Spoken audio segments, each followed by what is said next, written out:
I just walked over a freaking monster. Oh my gosh. This thing's huge. I'm gonna walk over and pick it up. I can't sit in here anymore. Oh my gosh. Holy cow. This thing is huge. Oh my gosh. Oh my gosh. If you've got a main big ridge and you got a little finger it jets off right where it starts going down into the holler, there's usually greenbrier there. There's usually a thicket. There may be a rock ledge too. You'll find sheds there. So what does they say? It's like 60% of the time it works every time. I was like, well, if I throw a mic on, then I can help others the way that these people have all helped me. Born in the heart of the Pennsylvania deer camp. With the help of experts, friends, and local legends, we bring you valuable knowledge and powerful stories for your hunting adventures. Welcome to the East Meets West Hunt Podcast with your host, Beau Martonik.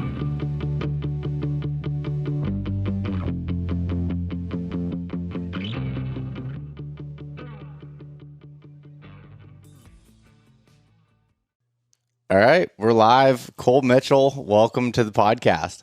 Hey, I'm glad to be here. Yeah. You know, Cole, it's funny. I was looking back when I'd messaged you and asked you to come on here, and we'd started messaging on Instagram back in 2018. Yeah, I was a wee lad back then. Yeah, you were. Yeah. How old are you now? I'm 22. I'm 22 now. You're only 22? Yeah, I'm still pretty young still. Man, I could have been in trouble for messaging you back then. Hopefully not, man. No, I'm just kidding. But yeah, I just turned 22 the end of December, so I'm a fresh 22. But I don't know, I found a way to cram a lot of life into my teenage years into early 20s. And now I'm in nursing school and don't have near as much time to get into the woods as what I have had in years prior. Yeah. Well, yeah, that'll take a ton of your time. I know you were even talking about your schedule and everything. Like, it definitely eats into it, but you definitely got a lot of time in that, you know, through your childhood, through your teens and everything else. I mean, just like I said, I've been following along and talking to you, and you've had to spend a lot of time in the woods for how young you are and in the whole grand scheme of things. Mm-hmm. Yeah, I was very blessed to also live in an area that I could go out my back door and be in, large amounts of land, just really everywhere. You get about everywhere. I would say the way that private and public land works down here is a lot different than most places. Mm-hmm. It's like most people just say the only private property truly is in the bellies of the holler where people's got their house seeds at, and all the mountains and stuff, people just pretty well free range. So because of that, I was able to get into the woods extremely easy. You take your four-wheeler and drive a few miles, and then you could go dilly-dally around and adventure, and got into a lot of game and especially sheds because of that. How does that change? So how has that changed or maybe it hasn't, but a lot of properties and stuff are leasing or becoming leased and stuff. Is that a newer thing, or is that something that was, in the last 10 years or so, or what do you think? I would say the leases have really fired up since COVID, but okay.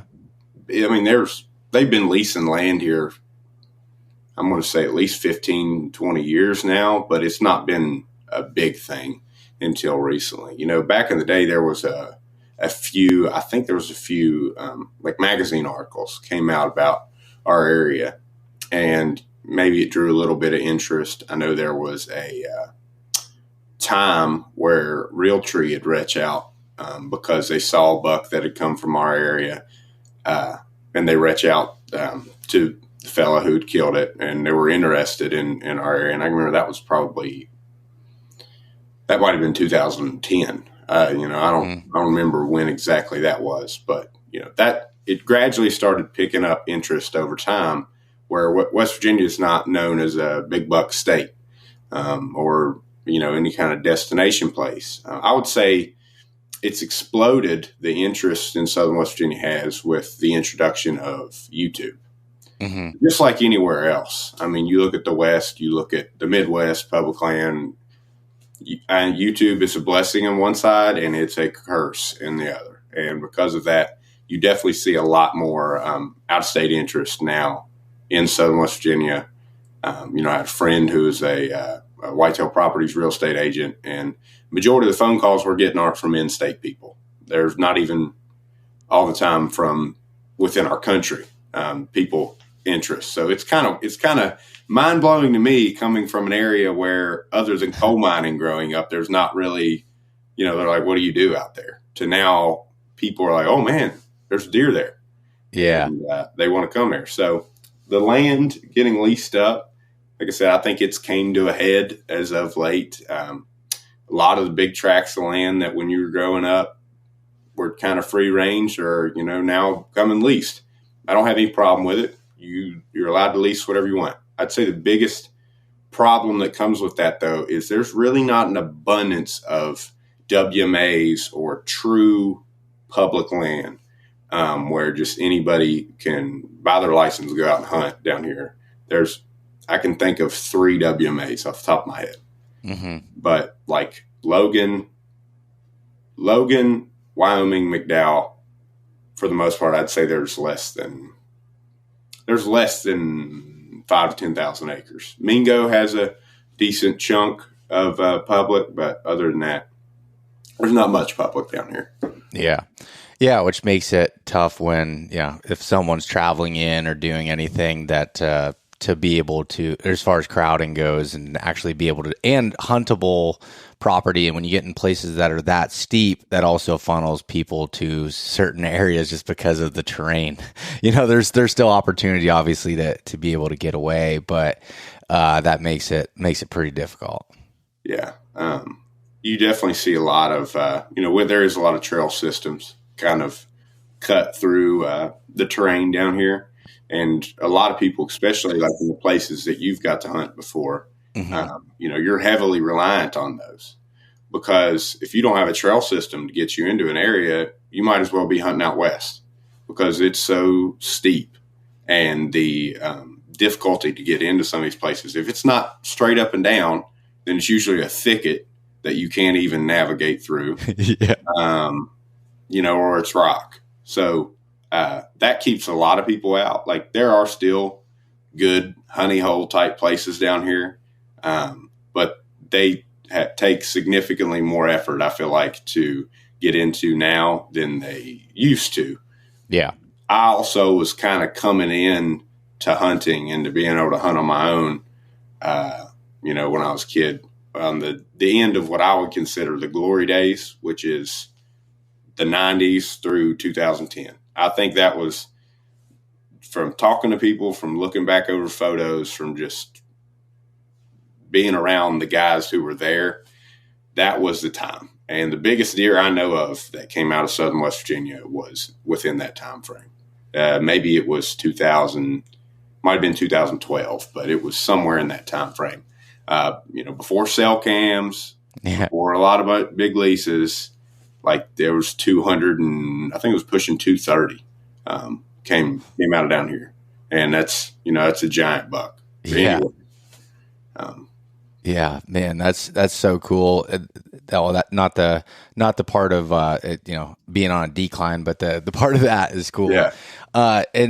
And it's funny, I did hear that because a good buddy of mine had hunted there in early 2000s. I don't know if you've heard him on the podcast. People here have, but Johnny Stewart had spent a lot of time there in the early 2000s and was saying, like, he's like, it was like mystical. He's like, there was no trail cameras, but there was all these these just dreams of these, big deer that could come out of these mountains. He's like, I remember getting down there and looking up and being like, holy cow, like this is crazy. And he's like, I met some local guys that helped me out a ton and taught me with shed hunting through the areas and like going through and it was just, different then. And I think like, we even see that in Pennsylvania now with we have a lot of the public private tracks, and not from coal companies, more so from timber companies and gas and oil and stuff like that. And a lot of those properties are becoming leased up now, and it's funneling people. Now we have more public, so that helps, but it funnels people down to smaller areas per se. But the one thing that I've always kind of leaned on was just that when it's hard hunting like that, it takes a real dedicated person to come back year after year. Yeah. I think a big thing with down here, and especially in the bow only counties, is there's big deer there. And that's what makes you, like, even if you go and are unsuccessful year after year, it's not like, oh, there ain't no deer there. You're like, oh, dang, there's deer there. I just ain't got on them yet. Yeah. Or you get on them, and like I do a lot of spot and stalk. I don't really hunt out of a tree much. I did a thing with tethered a few years back, and that was the first time I'd hunted out of a tree since I was, I think, like 16 or 17 years old. Really? And like I don't hunt on a tree much. I like being on the ground. I like being able to cover ground. I think it aids me a lot in how I hunt down here. You can't do that everywhere, but I like doing it, and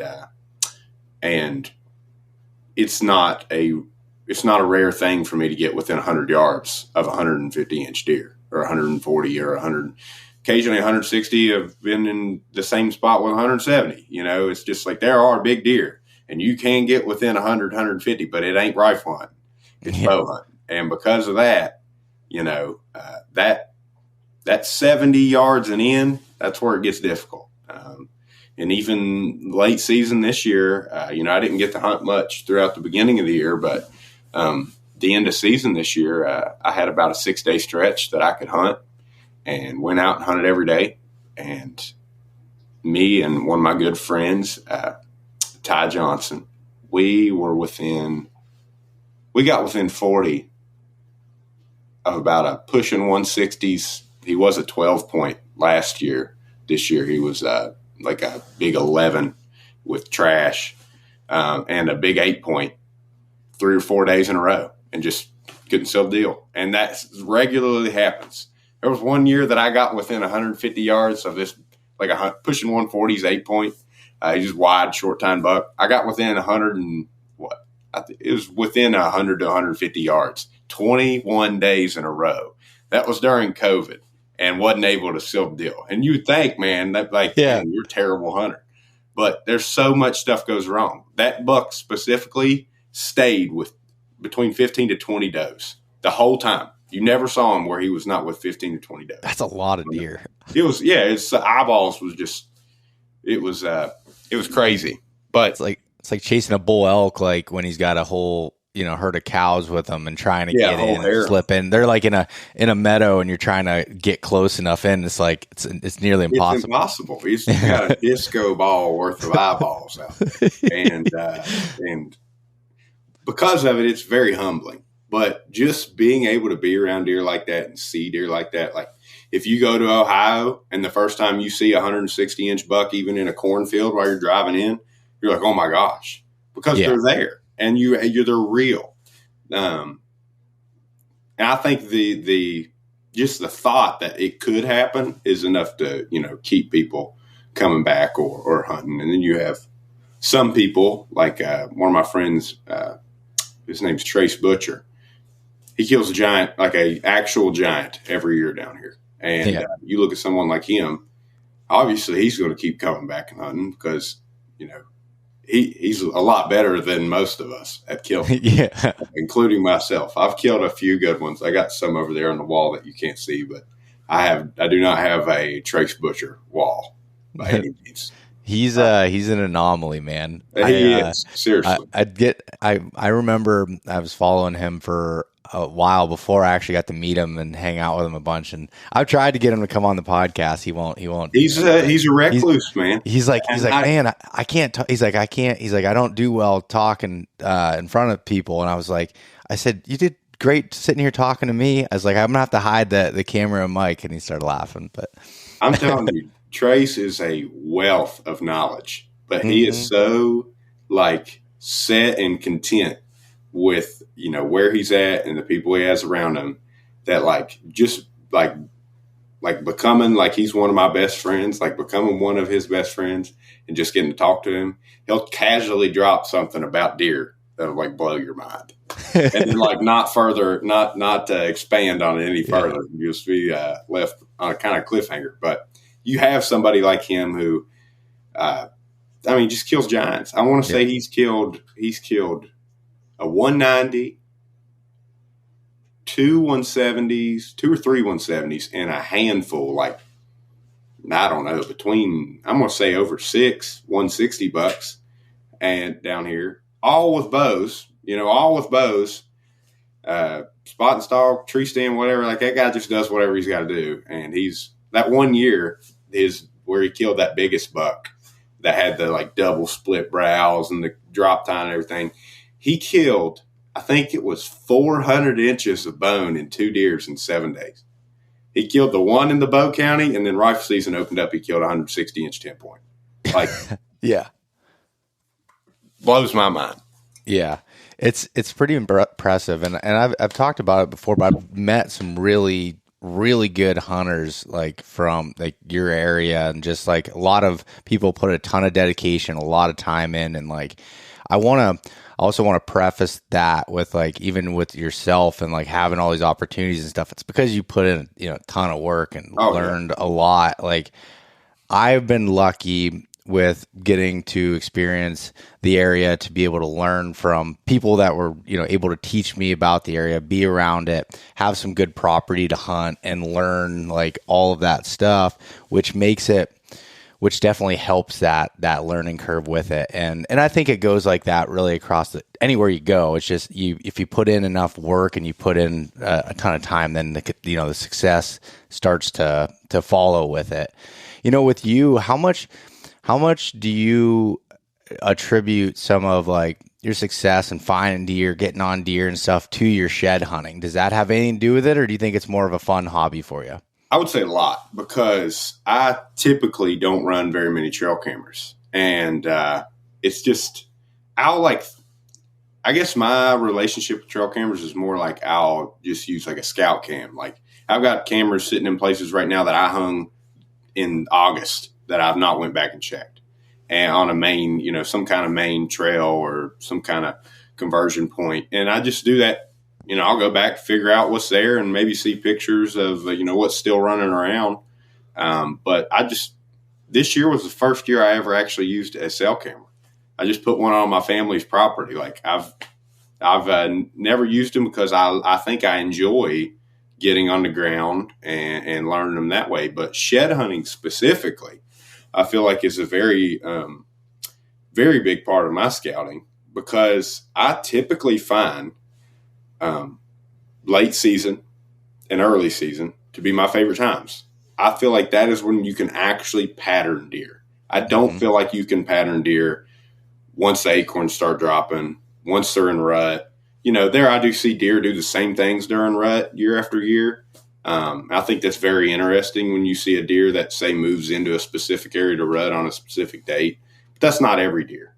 But what I can say with shed hunting is that wherever I find their sheds at, that is where they will be at in December. And that's been as true to me as it's like, it is clockwork. I will, and especially down here, I don't know, maybe it changes in farm states, whenever they have ag that they're depending on, maybe they like corn more than soy or soy more than corn. I don't know.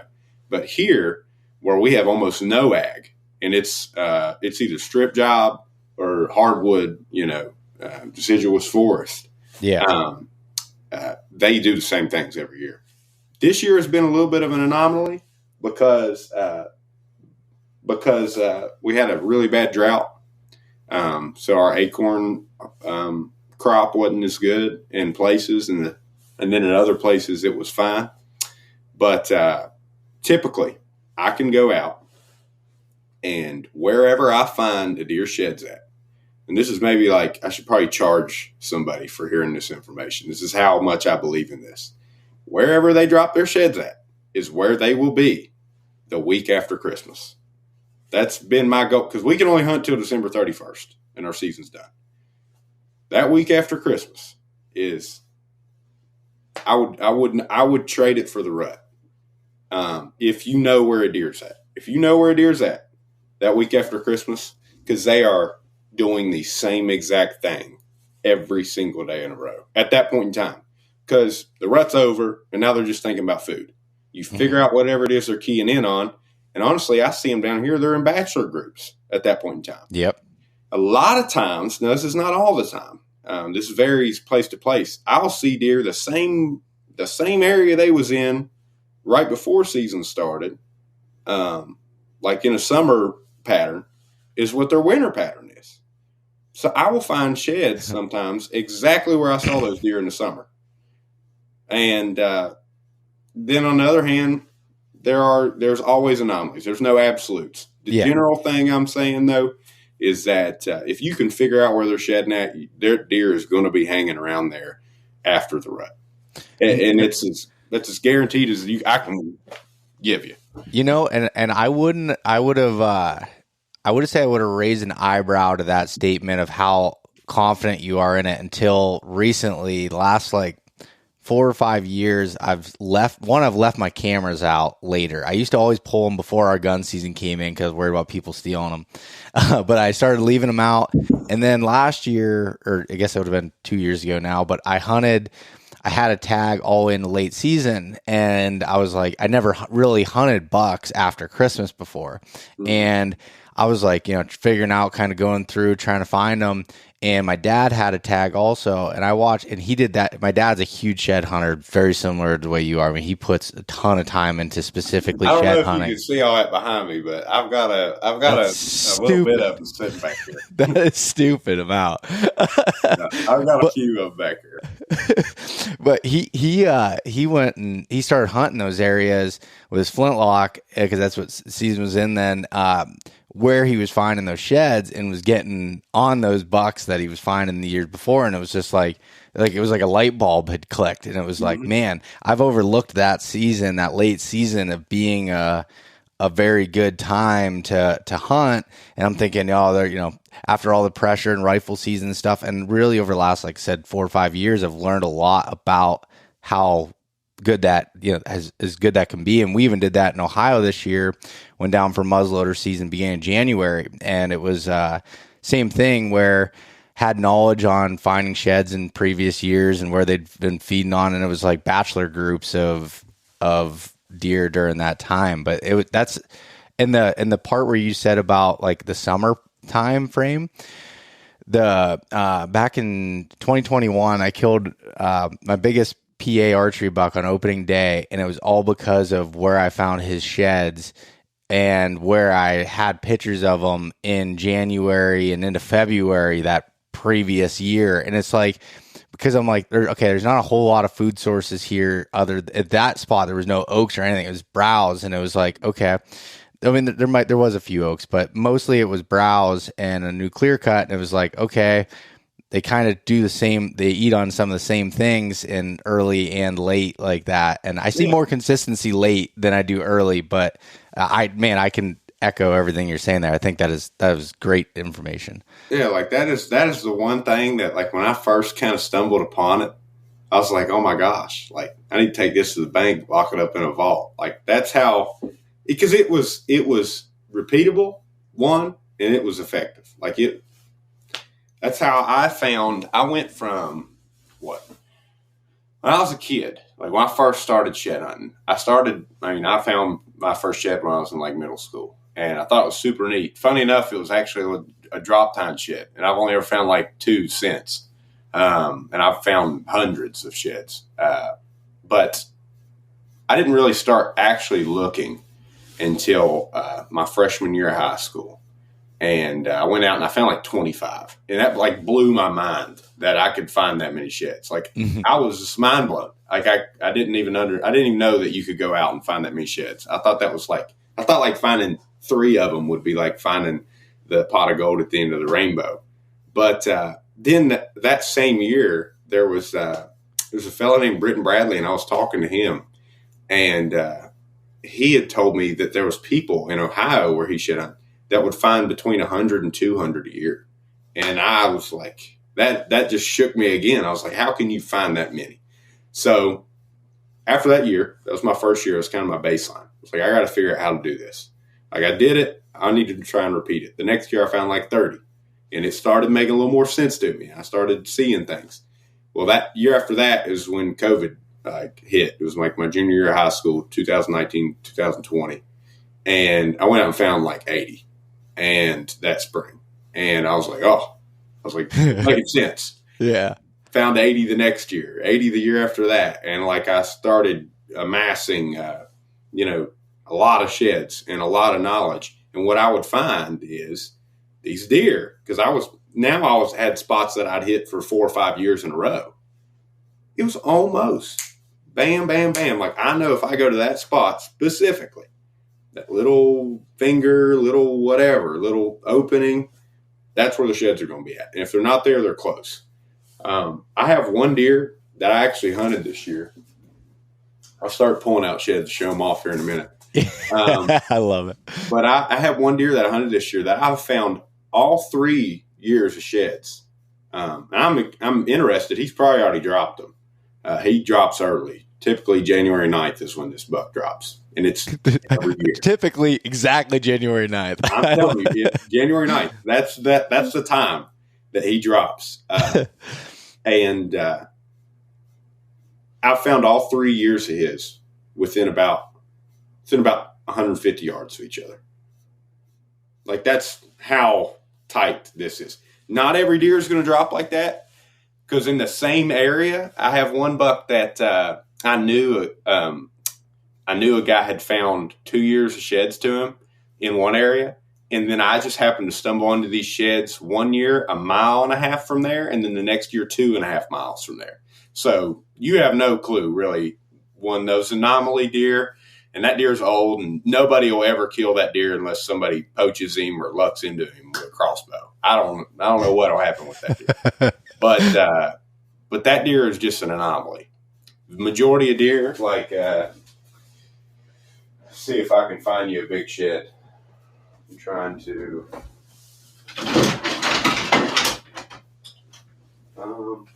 This is last year's side off that buck I was talking about that they drop all in the same spot. Yeah. Big browed, 10-point. He's got good mass. But this buck has dropped 3 years of sheds within 150 yards. Like if I wouldn't ever picked him up, I could have walked through and found every one of his antlers on the same spot. Did he drop them together, or surprisingly, that's something I also do. I'm not going to say I have enough information on that to say that's a fact, but typically, like if I find one buck and he's dropped his sheds 300 yards apart, it'll be pretty fairly common the years after. Like yeah, I agree with that. I don't know the science behind it, but the one deer that we have, there was a deer that between my whole family we'd found 6 years of shed. The deer ended up dying of old age at like 11. Yeah. And the thing was an ancient Those beast. deer are cool because they don't do anything else. No, and you can't. But he'd show up in this area late, and he would drop within probably 300 yard circle, but he would always be side by side. Like it was like almost like someone just threw him there for you to go pick up, but it was always in the same area. And I hunted him hard, and I never got pictures of him until late, like after the seasons kind of came in. He'd move in, drop his sheds, and then I don't know where he'd go after that. It was crazy. No, you are right. And there have been, I'd say there's been 2 or 3 bucks that I found that every time I find them, they're within 10 yards of each other. Like they drop side by side. The first big set I ever found, though, and this is something you'll see, I feel like with older deer, I found his first side just laying in the dirt, and he was like a 150s buck, and I was losing my mind. Like I'd never even seen a 150s buck like that shed hunting ever. I was a kid. Find it. I'm like, oh man, his other side was in a grapevine, had like tangled up, and had like a little bit of his pedicle chipped off. My assumption with that is, if you're a big buck and you've got antlers that weigh, 2 pounds a piece, a pound a piece, whatever they are, and you drop one, the other one's hanging on. You're not going to want to hold on to it very long. And I do believe that some deer purposely try and like knock it off. I've seen videos of elk that like shake their head to try and get it to come off before. So that could be, a contributor to why sheds fall so close together sometimes. I do think, if you're looking for conditions that make match sets, I think it's rain, snow, things like that, where a deer's got to go shake off. And everybody saw a deer do the head shake, and you're like, pop off. Fly off. You're waiting on them to come off. And I've not got to watch it in person, but I have a very good feeling that a lot of my match sets, that's what it comes from, especially down here. And I don't know what it's like in PA. I've never hunted PA, but I know down here, late season into, the shed season, December, January, February, March, whatever, we typically get a lot of rain. And when you get a lot of rain, you have a deer that's been bedded down all day, and then he stands up and he does his shake. That's a lot of force going into that. And you get one antler flies off, it knocks the other one off. There you go. You got a match set. Yeah. And we're similar other than it's snow. So we're just getting a little bit colder weather there. But like this year, we've had so much snow from really the beginning of December all the way through now. I'm wondering if one, going to find more match sets because of what you had said, and two, that's when you see them bachelor up more. When it's not as cold, I don't see that, and it doesn't seem like they go to their wintering ranges. But years that are like tougher winters are my best shed hunting years, because if you get in them, it's like I'm walking around just like, because they hunch up together in those openings. And they're so keen on specific food sources. They are so keen in on a specific food source that I feel like that's another big reason. Safety in numbers is probably one why they bachelor up, but then also because they're all eating the same thing. Yeah. You may have that oddball buck, that one stray old buck that does whatever he wants, and you can't. There's not even worth trying to understand that, in my opinion. But the majority of the deer, like you said, you get a real harsh winter, and they bachelor up. They're generally staying in a very small area. They're not covering a 3-mile span at that point in time. It's not the rut. Like, they're staying within 1,000 yards of wherever you're seeing them. They're eating there, they're sleeping there, and they're drinking there. And that's where they're going to drop their sheds. And that's as simple as I can put it. If you go into an area where you've been seeing a big buck all late season, all into shed season, and you walk within a quarter mile there and you walk it hard and you don't find nothing, somebody probably hit your spot. Yeah, that's the hard part. That's the hard part is like, did someone already hit there, but you don't want to go in too early. And like we run into it here where it gets so cold. And I mean, actually the whole country at the time of recording this is getting it. I mean, you probably got we got a full coating of snow. I know I saw down in Florida they had a few inches of snow. Crazy. Louisiana had like 8 inches of snow. Southern Louisiana. Yeah, so it's pretty wild to see this. Like when I see like when we get a lot of snow, especially when it gets cold and then it like puts a layer of ice because it gets warm, starts to melt, and then more snow. I know it's tough on the deer, so I try not to go in and bust them up and pressure them early. The problem is other people just do whatever and they're out. I had pictures of people with dog shed hunting like day after Christmas. Like getting out. And I'm like, man, like. Come on, like let's give it a little bit of time. But I understand it too. I'm not bashing that by any means. But so you were talking about the food sources there. What kind of food source are you seeing? More browse, acorns, like, and what do you kind of see? So I think it varies a lot, not only year to year, but even ridge to ridge. Like the amount of acorns and kind of mass that was dropped year to year. You might have one county where they had a huge white oak crop, just huge. And, everybody's like, oh, the deer on the oaks. And then you go to the next county and there's none. And the deer are completely on browse and even beech nuts. Like, I found deer that have keened in on beech nuts down in the bottom of a holler that's just like not what you would think. And so you don't know. I mean, I think you can focus on that a ton, but at the end of the day, the deer are going to be out wherever they're eating.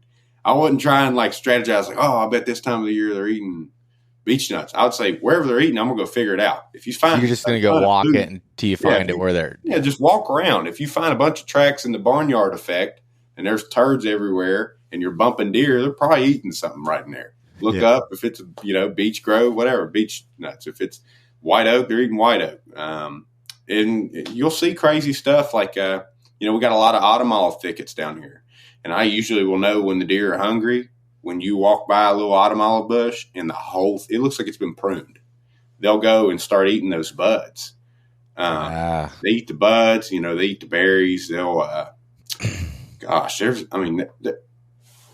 greenbrier is something a lot of people don't think about that they love late season. I've seen and found sheds in greenbrier thickets up on a ridge top.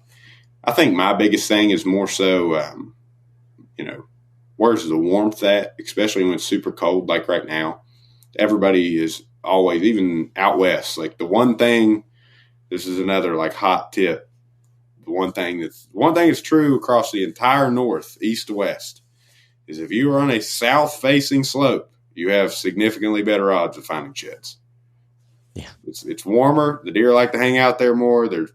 I feel like typically south-facing slopes also where your oaks are at. They just work. I mean, that's where the deer like to be at. Because if you had to sleep outside and it was negative 28 in some places in West Virginia last night or the night before last, I'd probably want to lay in on the sunny side of the hill too. So that's where they're going to be at. I don't find as many sheds on like northeast or west facing slopes. Every now and then you will, especially if they hold later into the year. Like if you got deer that are holding sheds into like March and April, you really have no clue where those antlers are going to be at. I remember a year where I legitimately seen bachelor groups of bucks into April, and it blew my mind. Some people act like that's the norm. I don't think that's the norm. I think deer drop in February. Mm-hmm.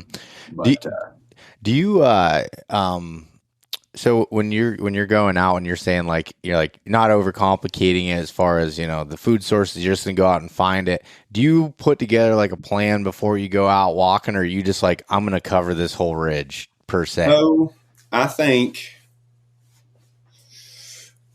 guess I shouldn't say that. I shouldn't say that I don't prioritize food source or like a specific food source, but I prioritize historical data, like of just what they do and how they move, more so than like, this part of the ridge has oaks on it, they should be there.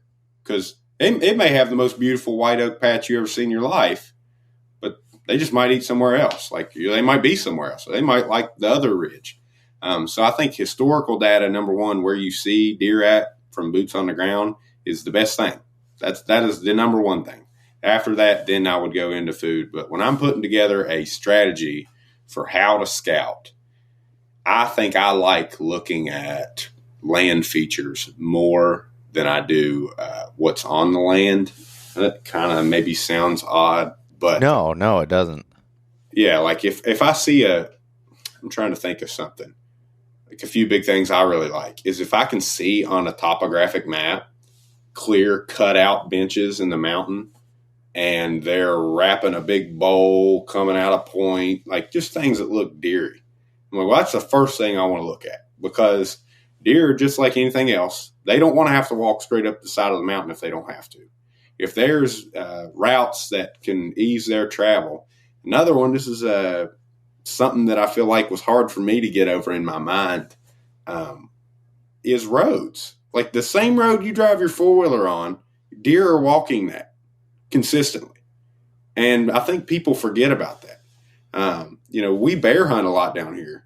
You are seeing significantly more deer tracks in the road than you are bear tracks. It's because if nobody's driving their four-wheeler on it, that's the easiest path to walk around. Do you want to walk around through a briar thicket your whole life? No, nobody else. The deer don't either. So I look for anything that eases, transportation, getting to and from. Anything that eases that on deer. Then you look at like food. I think that a healthy deer herd is going to have a healthy balance between the hardwoods and the openings, like with browse and briars and grass if you've got it. Some of the strip jobs down here have clover, and you find that because I don't know. I guess big woods deer, they can kind of bed wherever if they want to, but they prefer a thicket. They prefer getting in something that's a little more secluded. So if you find, I guess, I would look for an area that I can see they would eat here, and then very close to there, they could bed there. And then, they've got, say, 3 or 4 different drains heading up, and they could go wherever they wanted.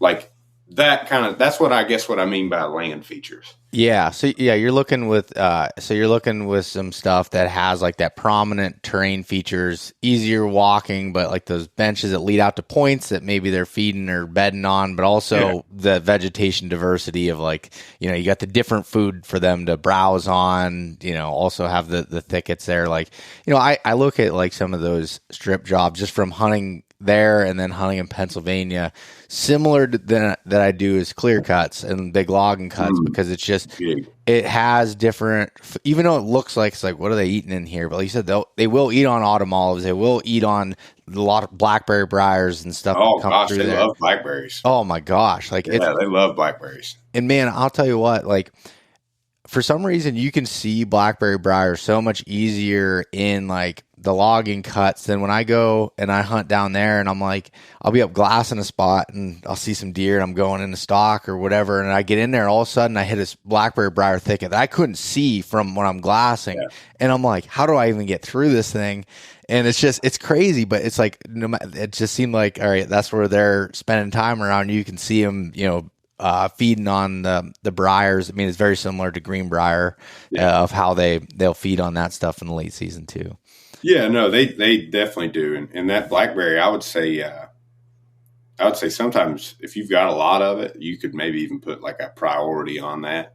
I think, and I don't know how much you believe in them, but I saw a QDMA post the other day, and it was showing like a statistic from a study they'd done that throughout the year, what percentage of certain, nutrient categories deer chose. And it was between 60 to 70% the entire year was browse is what deer would be eating. And if you watch a deer, even if you're hunting a deer over a corn pile, if you watch it when it's coming in, it's nibbling on everything. Yeah. If you got a deer, and you might see acorns, you might see corn, you might see soybeans, whatever it is, wherever you're hunting. But there's always other stuff in there. And it's this random stuff too.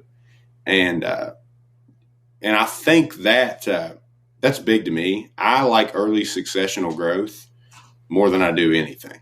Like thickets, briars, fields. If you've got fields with clover or a food plot, like that's awesome. Yeah. You don't see those down here. But when I've gone to other states and you find those, I think I'll say this: I'm not going to give you the tip for West Virginia shed hunting. If you want to find a shed in Ohio, you go find you a food plot and find you the nearest thicket, and they're in one of those 2 places, and that's it. Like, that's as simple as I can put it. Yeah. And I found some giants doing that, like big mega deer. Yeah, like you find a big buck, like the big giant 8-point side. Oh, like man. That buck right there was as close to the food as he could possibly get in the thicket. And there'll be beds. When I killed a big buck in Nebraska a few years back, I went right into the grass off the soybean field. It was like a switchgrass looking grass. I bet there was 40 beds in that grass. It was the craziest thing I'd ever seen in my life. And I just think that's it. Like, they don't want to have to move any further than they do. You get these big woods places where there is a lot of pressure. And I've heard stories about up there in PA from the people I know that hunt it that just like blows my mind, where you'll have like 30 trucks at a trailhead or just crazy stuff. And I'm not used to that. I'm not. Yeah. We do have some pretty chaotic rifle seasons down here because Boone County, where I'm at, is a rifle county, right on the edge of the bow counties. But I feel like shed hunting and scouting for deer late season, they don't want to have to move any further than they and they have to get to the food, to get to bedding, to be where they feel comfortable. Like you said about not pressuring deer, that's huge. That's huge. The only time that I break that rule for myself is if I'm after a giant. And if I'm being honest, if you've got a mega giant buck that you're looking for his sheds and you've got cameras on him or you know about what he does, you need to be that's the days that you need to be out there the first, second, third week of January looking in his area, not blowing thing out, but just beating around a little bit. Yeah. And because somebody's going to beat him to you. Somebody's going to beat you to him more often than not if it's a public land spot and you're after a mega giant that everybody knows of. That's the one time where you probably need to get in there in January. If not that situation, like you wait till late February, early March, that's when you're going to find the majority of antlers.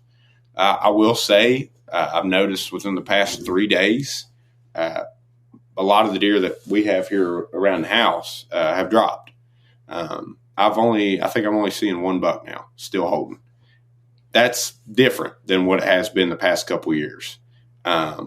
Typically around here, you might see a couple of drop even in December, but there's going to be deer holding them till March. Yeah. But this year's been a little different. We had a mega drought this summer that made the whole entire hunting season weird. I don't feel like our acorn crop was as good as it could have been. You got a pretty significant winter has set in, and I just think that has kind of made this year a little odd. But yeah, man, you look for those early successional growth, briars, thickets, anything that they can eat and that they can reach, like they're going to eat at this time of the year. I think that's it. Like, I think thickets are not the most appealing to most people throughout the entire hunting season. You're like, yeah, they're probably in there. I don't want to go in there. But if you want to find a lot of sheds, if you get down on your hands and knees, crawl through a thicket, you're going to find sheds. Yeah, and like that's where I was going to ask you. You've actually been answering all the questions I have written down for you without me even asking them. But like this is me personally, but I tend to find the bigger sheds in the like where they're bedding more so than like where I'm finding the other deer feeding at per se. I don't know what, sometimes you'll find a big shed. I'm not saying that, but me personally, like I get into a thicket, I get into where there's like a bunch of like young conifers that are pretty thick. It keeps that thermal cover. It's almost like, blankets form from the wind. I'll find them in there. Yeah. We call them. Yeah. I'll find them in there and like, or under like big mountain laurel bushes or something else, like where they're laying in there a while, like those types of things. But, you're talking about, a big deer, dropping sheds. This deer that I was hunting this year was a big deer, and I missed him October 25th, and I was pretty, upset with myself, obviously. But I found his shed last year in this spot, and after, gun season came in and stuff, I had a couple of cell cameras in this area, and I didn't have any pictures of him. And I'm like, did he get killed? Like, because he was there, like, right before gun season, like, rutting, and I'm like, dang it, that's not good. Well, December 26th, day after Christmas, boom, he shows up right the spot he dropped his shed last year. Yeah, and January 14th, I got a picture of him again, and he had one side on. He's in the background of the photo. He's just like feeding on some hemlock branches. And I was like, I think he's only got one side. I was like, oh my gosh. I was like, do I go in there? Like, what do I do? And I'm thinking, like, based off of his shed last year when I found it in like April, and it looked like it's been laying for 2 or 3 months at that point. Like, it was pretty bleached out for it dropping that year. And I was just like, I'm going to have to maybe take a little trip in there just to, just probe around. I don't think it hurts. Here's my reasoning behind that. A lot of the deer that I saw, especially, this is also going to sound, if you bump a deer and you bump him like out of his bed, or you bump him and they like you were kind of, you're not in there riding a 4-wheeler around, you just walk by him in the woods. I don't think that does near as much damage to a deer as them getting shot at or ran at, four-wheelers all around them and stuff. Like, that's the pressure that I attribute to the stress and making the deer, what you see out west where these big herds are dying off. But I don't think it actually harms the deer, and I really don't think it even blows them out of the area. Because, I guess there's two ways to look at everything. Some people say, oh, if you bump a buck out of his bed, like you just ran him out. But in my thought, I'm like, the deer's going to choose a bed, and a good bed to a deer is one that he can detect stuff sneaking up on him in. So I feel like a deer would view that as like, oh, that bed was a success. I'm going to bed there again when I have this win. So same thing with shed hunting. You get a deer and, he's in there on this food source and he sees you coming from 300 yards out and you're whistling or whatever. He's going to pop over the hill until you're gone. And, I have not noticed where that kind of pressure actually boogers deer. What I have noticed is people driving trucks. We have a problem down here on the public land of people putting out corn piles, people driving trucks and four-wheelers and side-by-sides around. And that stuff, that's the one thing. I'm a pretty calm, patient guy. That's the one thing that gets me ready to fight is when I see stuff like that. Like, I don't like that. Like, I don't like people, it's one thing, do what you want on your private land. But when you're on public land and there's a set in place rules, you can't drive ATVs, you can't access to hunt on with a vehicle, or you can't bait.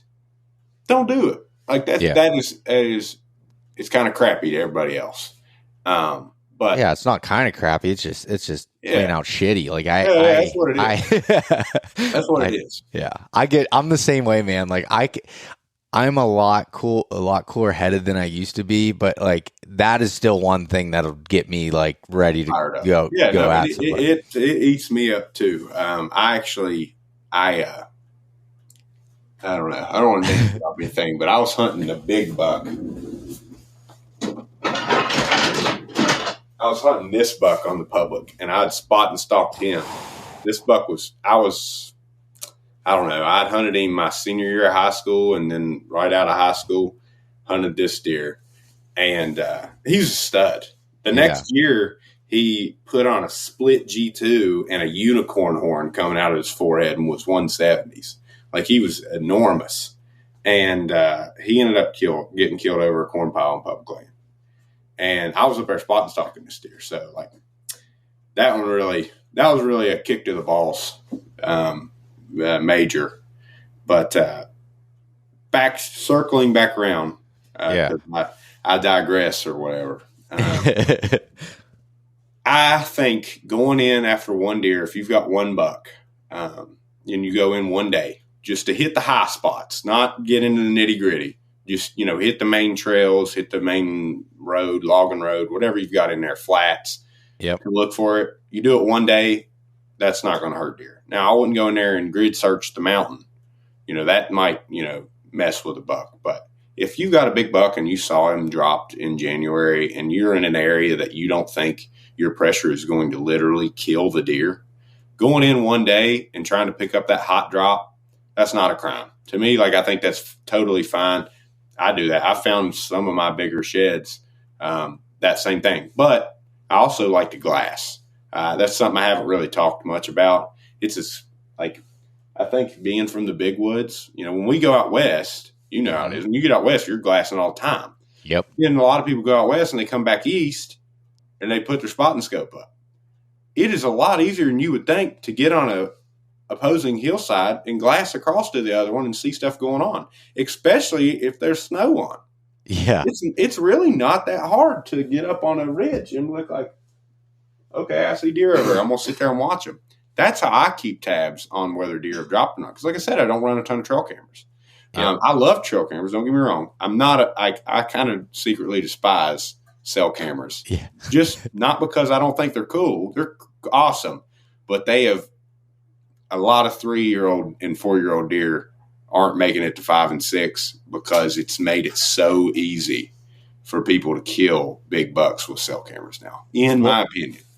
I think to caveat that, in my opinion, I don't believe it helps that much when it comes to straight, big woods, public areas, but I think it does when you can run corn piles. Yeah. Yeah. That's a different animal there. I can't really speak on that There was side a of it. 200-inch buck down here got killed by a guy a few years back.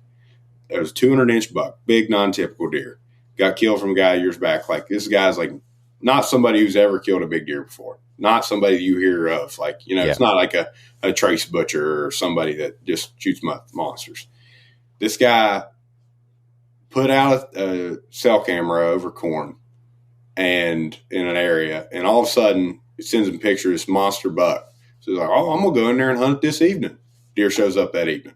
If it had been back in the old days where it was just a regular cell camera, he wouldn't have checked that trail camera for another week or 2 weeks or whatever.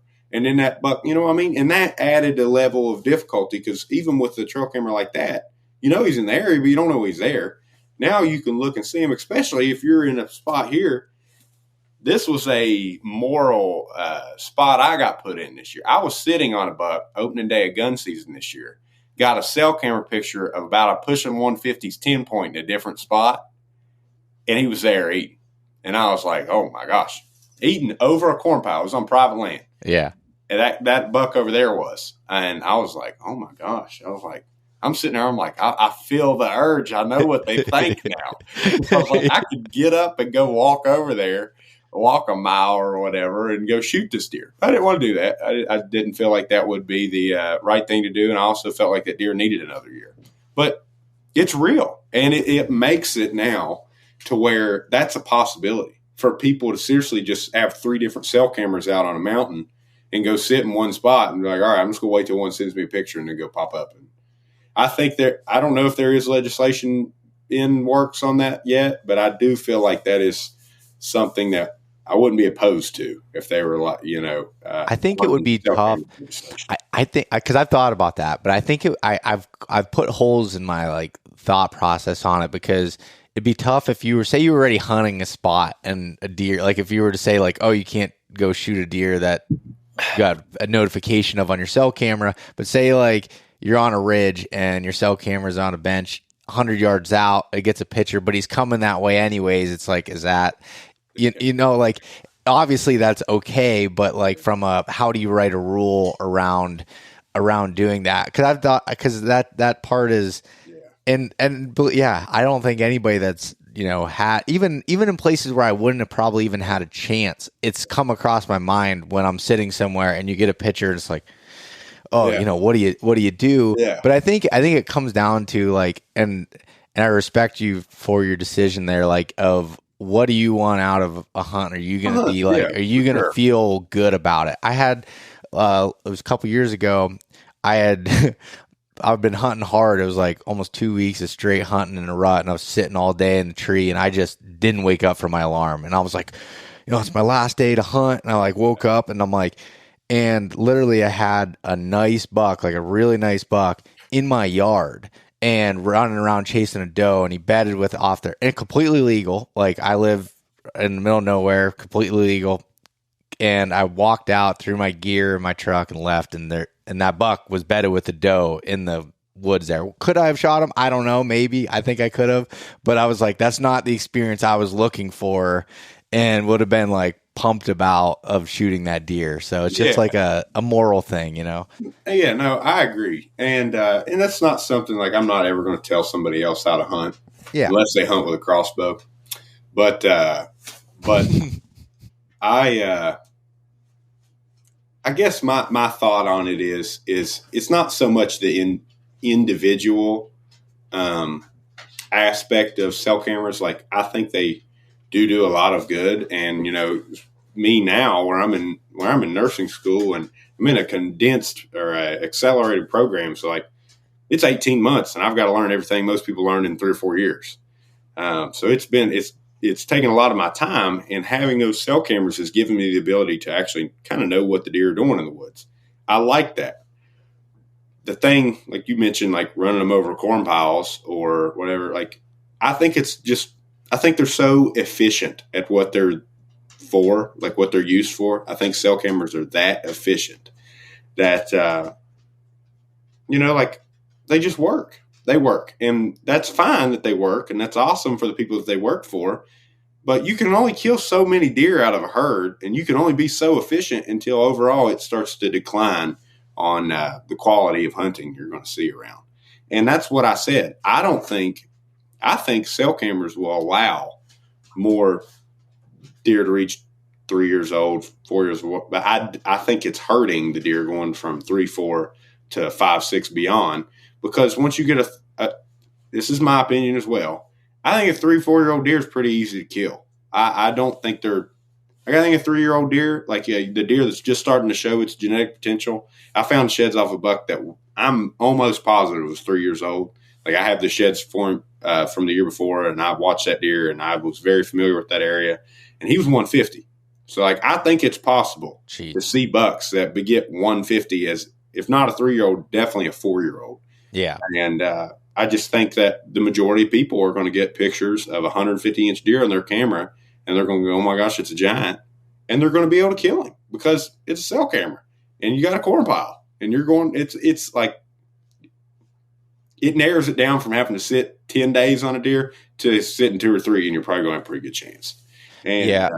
I get it. And it's like, I have this like dilemma because I do see that I see so many positives to cell cameras because like, I feel like where people are at today, they're busier than they've ever been, having to work more and like, and doing things that weren't even before cameras, that there's less time that most people can get out in the woods. And I think that's great that it gives the ability to learn a little more and still have a cool experience. But I think it's I think that you got to check with yourself on what you want out of it. Like I really don't believe that cell cameras add enough benefit to where like I could go out and kill a deer in the straight big woods, no corn piles, and do it anymore. Because typically if I get a picture of a deer, he's not going to be back there again for at least days, and that's my thought with it. But when it comes to, I don't have experience with the corn pile game but I can totally see exactly what you're talking about. And I honestly didn't think about it until someone else had mentioned the exact same point you said about that 3 to 4 to get more like that 5-year-old deer is going to be more weary of that corn pile and probably not going to be able to kill him directly off of it unless it's a doe takes him through or whatever during the rut. But that, cause like, I think there's like there's a big jump there's a decent jump from 2 to 3-year-old deer as far as difficulty. And there's it gets a little steeper as you get to a 4-year-old. That gets kind of tougher. And then you get to 5 and older. It's like you're climbing up a cliff. And I'm going to try and wrap this all back into shed hunting and stuff, but I think that the age we live in, we're in the age of good deer, but we've lost the great deer or the legendary bucks, unless you're in a farm state. Because like some of the sheds and the pictures I see of deer and, the deer that were killed that I know of in those early 2000s and even up into early 2000, the teens, before cell cameras came out, there was deer that were getting killed that were coming back aged at 10 years old, like old deer. And those were your just great bucks, like the legendary stuff, like just the monsters. And now I feel like with technology, not just cell cameras, there's all kind of crazy technology out. Some of it I'm purposefully not mentioning on here because I don't want the general public to know about it. I feel like I'm the CIA. But seriously, there are things like I have something outside my garage that I would not tell. I've never even posted it because after using it, was like, oh my gosh, if people find out about this, like if general public gets this in their hands, it's going to be bad.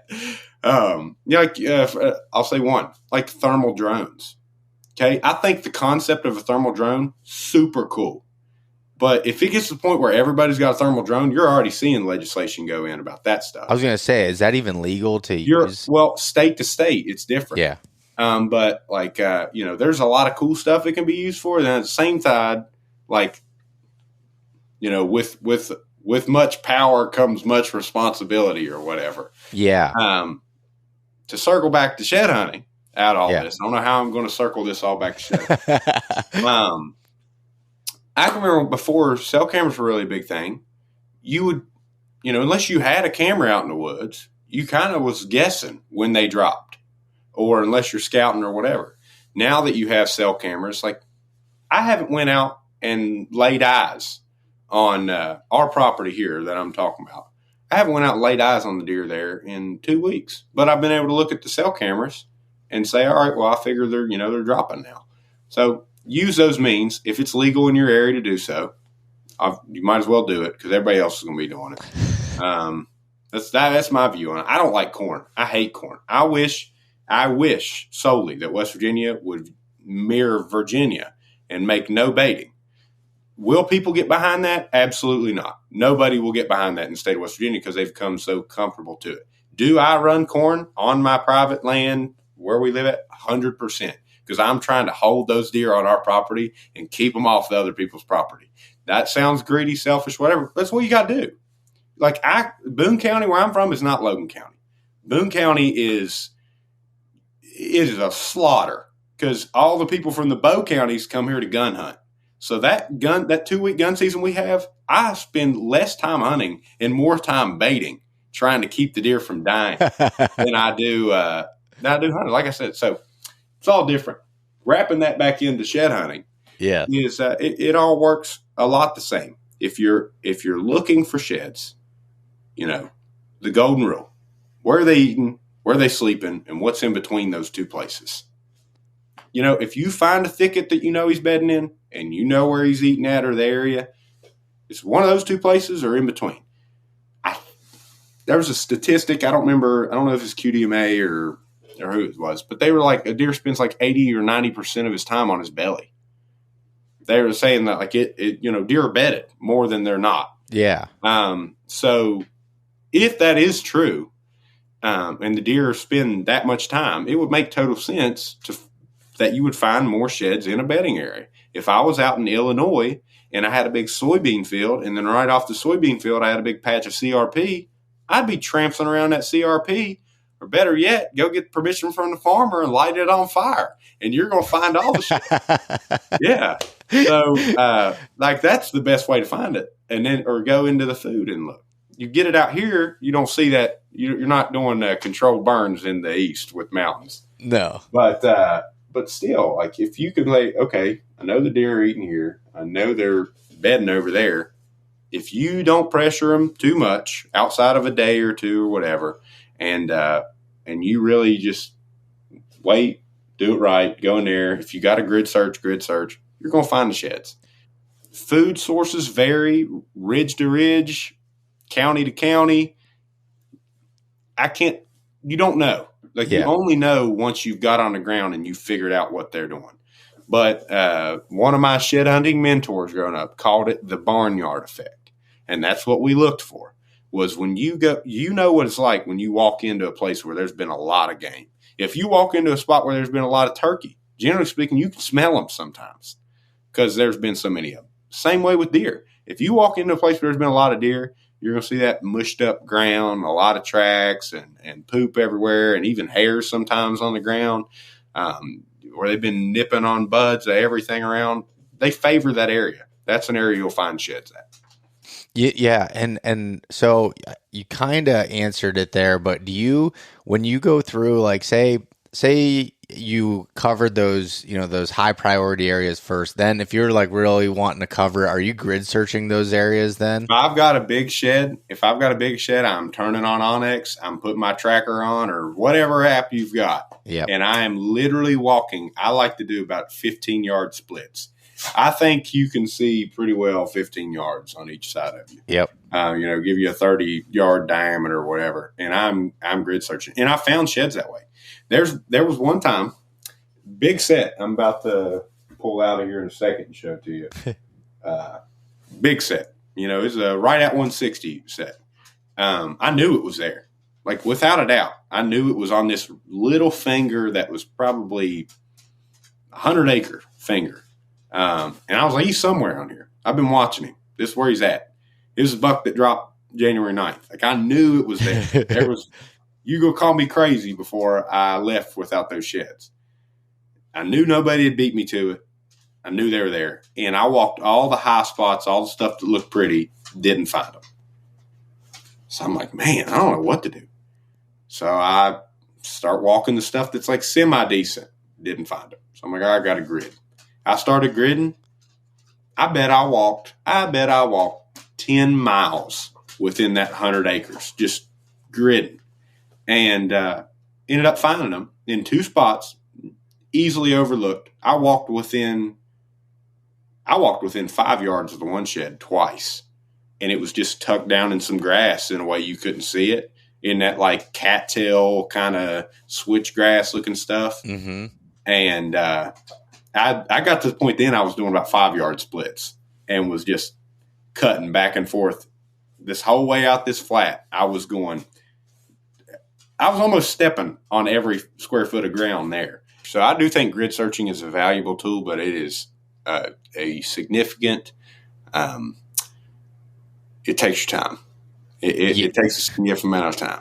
And it messes with your head too, because like like, I already walked through like right here, and I struggle with that. Like, my dad's really good with the grid searching mentality. He's big on that. If he finds an area, especially if you find one antler, and then it's like, and it's a big one, it's like he's probably somewhere nearby, and it's like, I've already covered it, and then you're going back over your tracks, but from a different angle, because sometimes they're just so hard to see, even though they're like right there.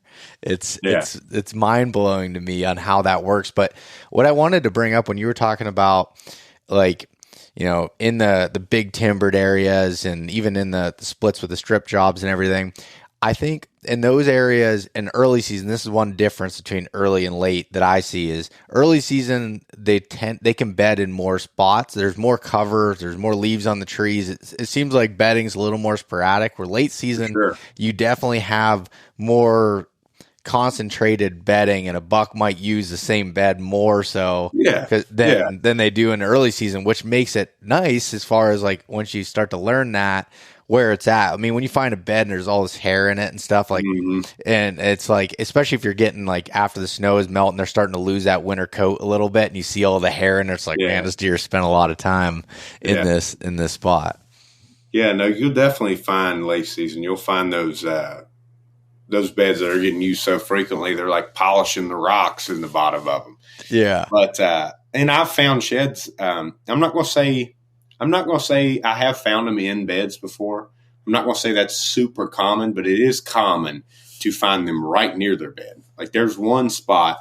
It's a very, very easily identifiable spot. So I'm going to keep, my words out here, but some of my friends that I've taken in there will know what I'm talking about. It's this spot. It's a very small spot. It sits in a very high location. And for some reason, majority of the time, the wayward wind, whatever it's coming, the prevailing whatever, that little tiny spot protects them. And I've seen as many as 3 bucks bedded in that little 10-yard area before. And I find sheds there consistently. And I don't find them in the specific bed, but I find them in that little 10-yard area. And I know the only reason they're up there is to bed. There's no feed. There's no nothing. It's just a little tiny thicket on top of a mountain. And they love it. And so I do think, you know, bedding, like I said, bedding is huge. Bedding is huge. If you find a consistent bed, especially in the woods, I think being in the woods, that plays even more in, because, you know, once the leaves and stuff are off, there's not that much thick stuff in the woods. And the deer are going to be able to, you know, they're the ones who know the best because they sleep out there every night.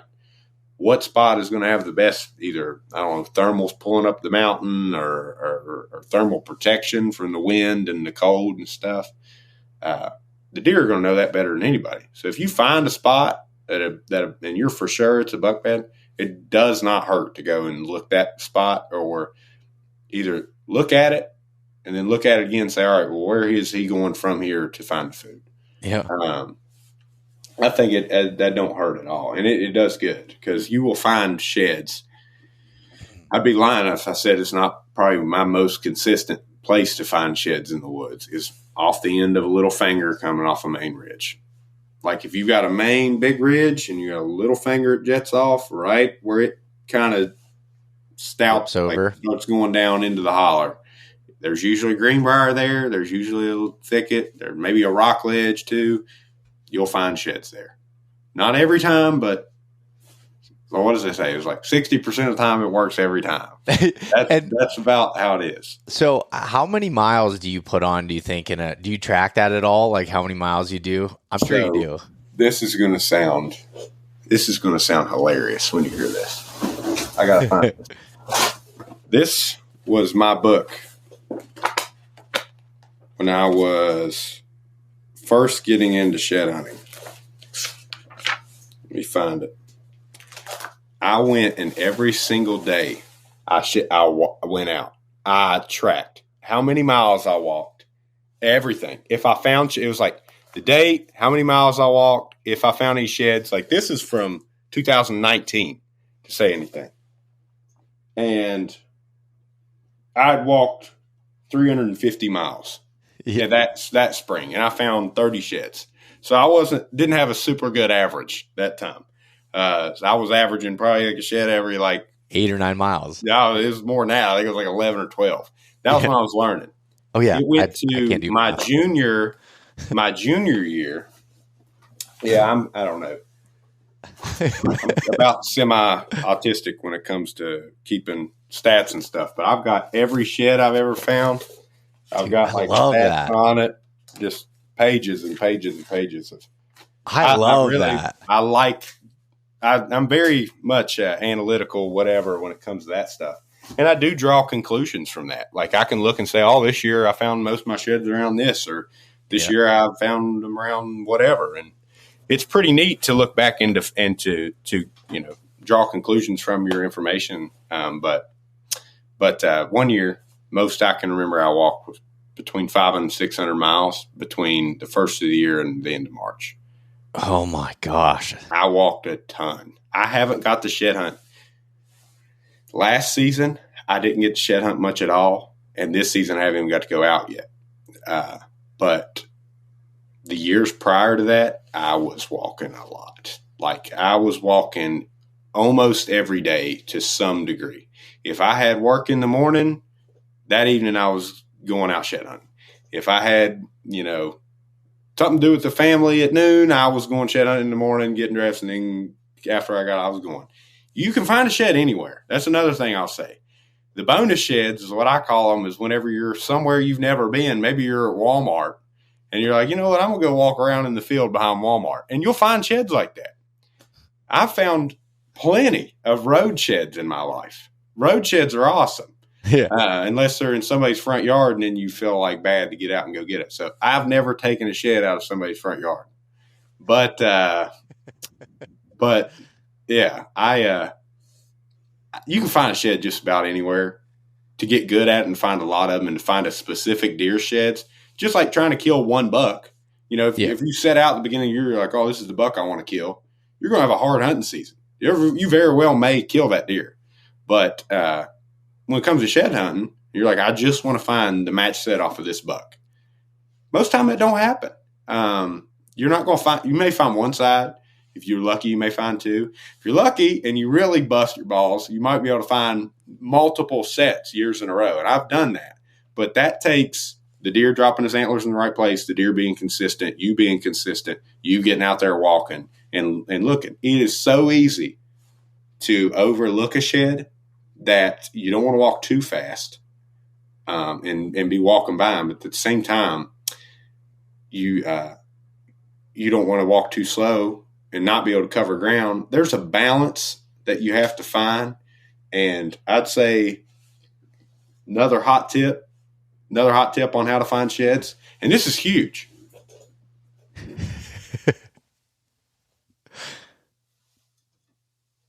Just take you a little dinker shed, just something just like trash, just some little tiny thing.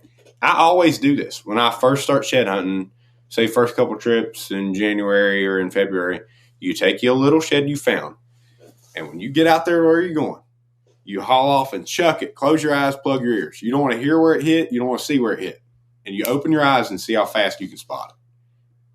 And I'm telling you, it made me so keen at spotting sheds that I would be driving with people, or we'd be walking side by side, and I'd be picking sheds out way out in front of us before we ever got to them. And like one of my friends, Ian Gillespie, who I taught the shed hunting, he's probably my best shed hunting friend.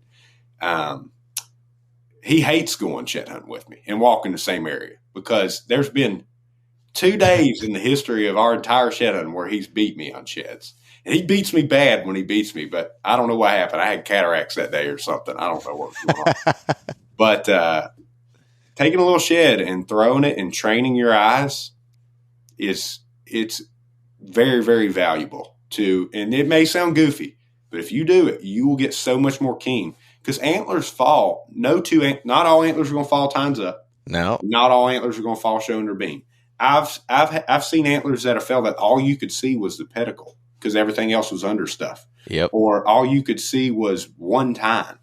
Like I found one of the biggest. There's a buck over there that I killed. I killed one year. He's a big 8-point, and he was old. He was like 7 or 8, and the year before he was bigger. And I was set out. I was going to find his sheds. One of his sheds dropped right on the edge of a creek where, like, I don't know how to explain it. Like, they call them, can't remember what your big Mississippi River drainage people call them. They call them oxbows. That's what they call them. He had dropped essentially in a small oxbow, and the water had got up, I guess, just once since it came through, and it covered him with silt and mud and leaves, except for like one tip of a G2. And that's all I saw, was just like that much of a G2. And I pulled it out of the mud, and it was the shed I was looking for. So that's a very, very, very, very valuable tip. I don't think that's crazy at all, because once I find a shed, or I find a couple sheds, then I'm on it. Because like you have to like train your eyes to look. That's what you're looking for. Yeah. And that's why I said I'm bad at, I've said it before, but I'm bad at, if I'm either scouting or I'm shed hunting. Now, yes, you can cross over, and there's benefits to both, but like I have to have in my head what I'm doing, because my brain can't process too many things at once. No, I completely agree. And that's what some of my buddies, and like where you mentioned David Miller, I remember when me and him used to go when I was growing up. That's what he'd say. He's like, well, you're looking for the sheds. I'm looking for like where the deer are going to, what they're going to be doing next fall. Yeah. I'm like, I could give crap less about what they're doing next fall. I'm trying to find that bone, man. And you'll find all kind of stuff. But another hot take, this is a little random. It's kind of another side topic. I heard you mention one earlier about shed dogs. I'm a firm non-believer in shed dogs. I think that shed dogs, main purpose really are just to keep people company while they're shed hunting. Like 9 times out of 10, you are going to spot the antler before your dog does. That's just a simple truth. Most people shed dogs, the extent they go to is that dog picks up the antler for them. So I'm not saying I'm anti-dog or nothing like that, because I love dogs, but I don't. There are people that when they talk to me about shed hunter, when they hear I shed hunt, they go, oh yeah, well, I've been thinking about getting a dog to do it. I'm like, well, you're still going to have to go do it. It's not like you sit on your front porch and sick him out into the woods and they come back with an antler. That may happen. A mutt can do that. But shed dogs, I think 9 times out of 10, unless maybe you've got the best shed dog in the world and it's the hottest, freshest shed that ever dropped, you're going to I don't think they are what they are cracked up to be by it. In my opinion is like, I think it more comes down to the person who owns the dog that doesn't train them. I think you have to spend a ridiculous amount of time with them to get them really good. Like my dad tried with his dog before, and he watched these videos, and didn't put every day into training her. He still takes her out in the woods just to go with him sometimes, but she'll like walk up to a shed sometimes, sniff it, and walk away. And he'll be like, what the heck? But at home, she's, grabbing him around the house, running around with them. It's like, why don't you do that? It's like, there's so many other things out there for those dogs to look at and do. It's funny. Yeah, no, you're right. So, that's my thought with shed dogs is, I feel like, sheds, after probably they've been on the ground, I'm going to say a week or two, they don't, they've lost their blood. They've lost their wax ring, especially if you're in a place where it rains. They're not really going to have any scent. Maybe if you got the coldest nosed dog in the world, they might be able to pick up a little bit of scent off of it. But it's nothing strong. So they're not going to see them moving. Sheds ain't up jumping, running around. The only way they'd be able to find them is to see them. And you got to think, what's your POV, your point of view look like when you're 2 foot off the ground compared to somebody whose eyeballs are sitting at 5'8" or 6 foot or whatever? Yeah. You're going to have a better objective. So that was my side hot take, is that shed dogs they don't find sheds, man. I will say, well, I will say you gave me more confidence even saying that, of like when I do see people, on camera, or I see dog tracks in the area. That's my big, like, there's nothing to me if you're out looking for sheds that will deter me or like bring down my excitement than boot tracks and dog tracks. Like really? When I see those, I'm like, it messes my head. I'm like, dang it, someone's already been in here. But what I have come to learn is, most people aren't going through and putting it. They might, walk around or something, but they're not putting in it. They're not putting in the high spots. Yeah, they're not covering 8-10 miles in this area, going back and forth and walking through it. So I've learned that like because I honestly was like, I'm traveling a lot and I'm doing things, and I couldn't get out as much scouting the last couple of years until late March and into April. And I found more sheds this past year in April. And I thought those areas had been pounded, and I know they have been, but it's just like people were missing them. Yeah, best day I've ever had on the public down here. Found like 13 in an evening or something, and in West Virginia that's like ridiculous. Yeah, 2 or 3 sheds is a good day, but I found 13 in an evening, and none of them were in the high spots. Like none of them were the spots where you would think the sheds would be.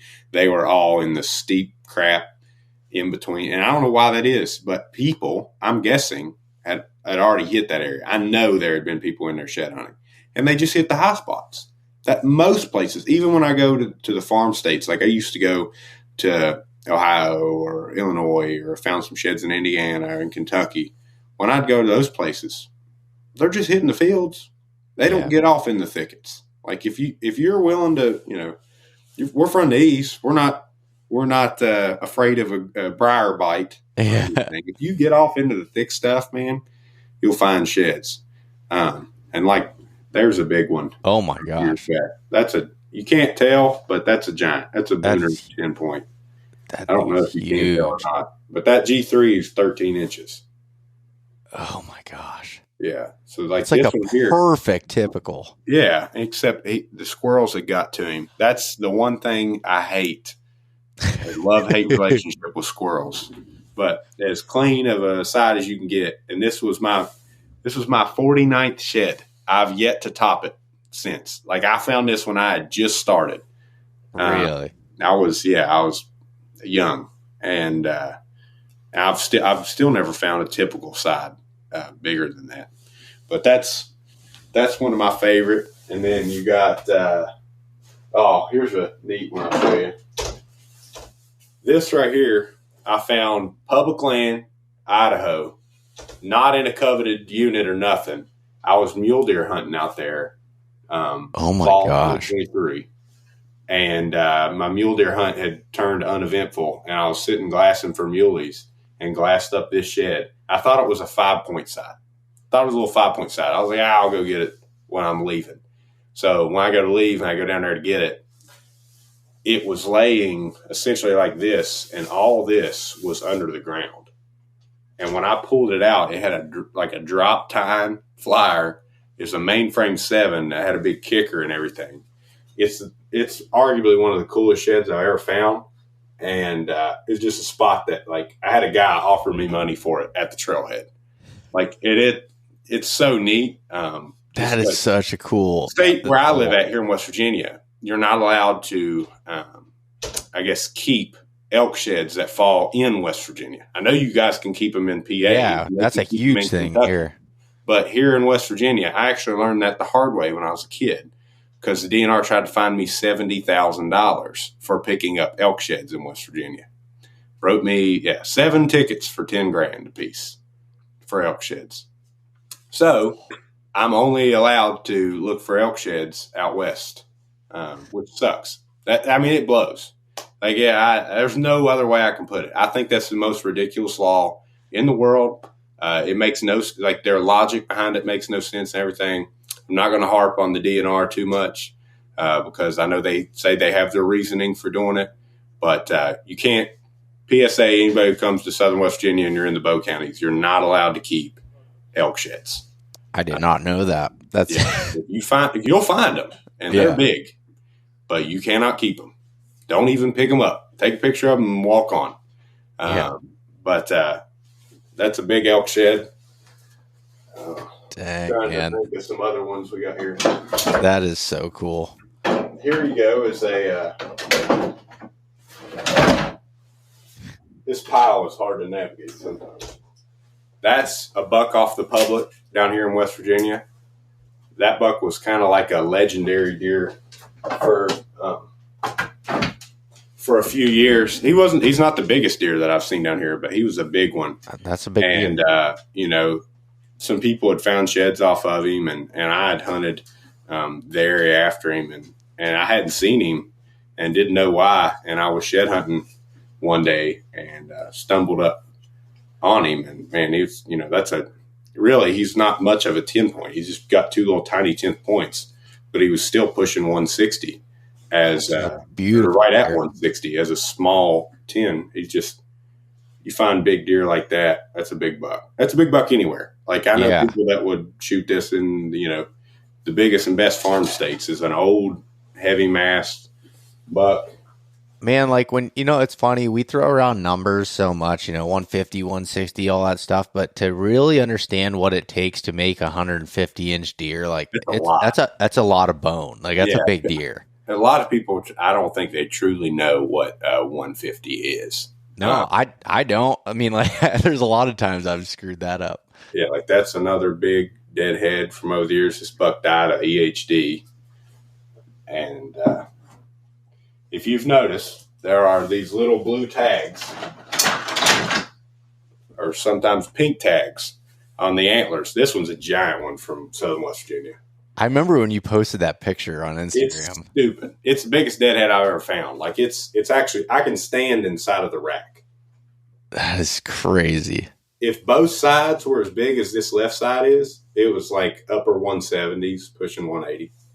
So is that those tags so that like a salvage tag so you can keep the basically deadhead? A salvage tag. I say this just because since this is a shed hunting podcast, I don't want anybody to ever end up in the predicaments I have ended up in as a kid. And growing up here, if you found a deer skull in the woods, you just take it home. Like everybody's got a pile of them at their house. It wasn't until I was a senior in high school that something blew up on. Somebody posted a picture of a big deadhead I found.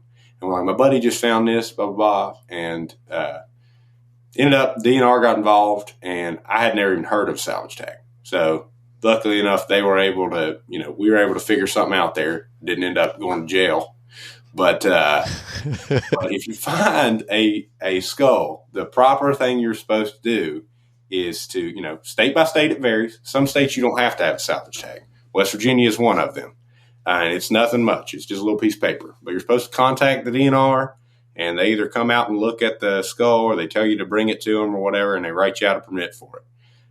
That, or sometimes they'll say, we think this is subject to poaching, and then they take it. And you don't get a permit, and that blows. That's not fun either. So if do it right, because you do not want to end up on the back end of, because if you end up with a deer skull and it's big enough, especially when you're finding deer skulls like this, the first thing they're going to say is that it was poached. You don't want to end up in that, especially if you're trying to do anything in the outdoor career or industry. Because if you end up with a poaching charge, it ain't going to go good for you trying to work with people. No, I don't know if you can even get I should know this, but I don't know if you can even get a salvage tag in PA. I just leave them when I find them. I take a picture of them and that's it. But it's illegal to take them. I don't know if there's a salvage tag. Yeah, I should know that answer. I should look it up, but I don't know that. But I just know that I'll just take a picture and leave them behind because it's a no-no. It's not worth the drama. No, it's not. That's why I only have 4 of them. I've found 60 in my life. Like, I don't know how many deer skulls I've found, but I don't keep them unless they're a monster because I don't want to go through the headache of trying to get a salvage tag and all that stuff. It sucks, but it just, in my opinion, it just keeps the honest people honest. And most people who have deer skulls don't have a salvage tag, but you don't want to end up in the position where you find something you're really proud of and it gets posted on social media and then they take it because of a law that's not commonplace or that doesn't make any sense. So I always try and make sure do it right. Yeah. Especially as you start going to different states and like say your own state better, but you go to somewhere else and you don't necessarily know. You need to look up the regulations ahead of time, I guess is what I'm saying. Because there are places where you're allowed to keep dead heads and like without having to do anything. But Colorado is one of them. Like random places. Like I know people, that have found elk skulls out there. Elk skulls are, a big thing. You want to make sure you're doing it right. Utah is a big one that you have to get involved with. And actually, I think you send the deadhead off to the DNR, or maybe you have to leave it there and then the DNR does some kind of investigation. Some states are a lot more difficult than others. But always prioritize looking into that stuff. And I feel like when I go to a new state that I've not been to, it's easiest for me to just hop on the phone, call the local DNR and start asking questions like, hey, this is how I hunt. Is there any laws I should be, aware of? If I find a shed, am I allowed to keep it? Is there a shed season? If I find, a deadhead, am I allowed to keep it? Do I have to get a salvage tag? What's the big thing on some states you go into the Dakotas, if the land's not posted for hunting, fishing, and all that stuff, you can just walk on there. Yeah. But in other places, like here in West Virginia, if it's not posted, painted, fenced, or gated, the DNR doesn't enforce it. So, there's so many laws, and I hate it on one side. I know why they're there, but at the same time, it sucks, man. Because at the end of the day, people just want to get out in the woods. But this is that set of sheds I was talking about when I said that I had to grid search. Oh my God. Find them. It was just a tank buck. And I'll send you a picture, Beau, but he was even bigger than this year. And it was the number 1 deer I was trying to go after. This set of sheds I found, I guess January of 2023. Okay. These sheds, but awesome buck. To put it in perspective, while I was looking for these sheds, I found this set of sheds on the same ridge. Man, same genetics. This buck here is the heaviest set of antlers I've ever found. It's actually got bases that are almost 8 inches. They're as big around as a Campbell's soup can. Seriously. That's the picture. I've seen that on social media where you had it next to the Campbell's soup that's can. This buck. Right Holy here. cow. It's got short tines, but I think the set weighs almost 5 pounds. It's 4 pounds and change. It's the densest antlers I've ever found. For example,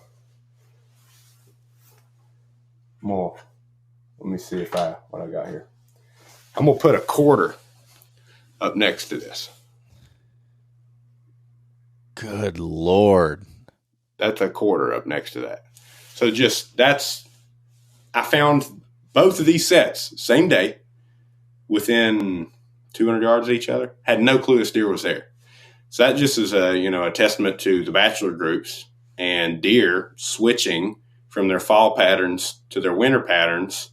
I'd never seen that deer before, but he came over there to winter. He probably summered there. Yeah. And actually that deer wintered there the year before. And I have his match set from the year before too. He was a 9.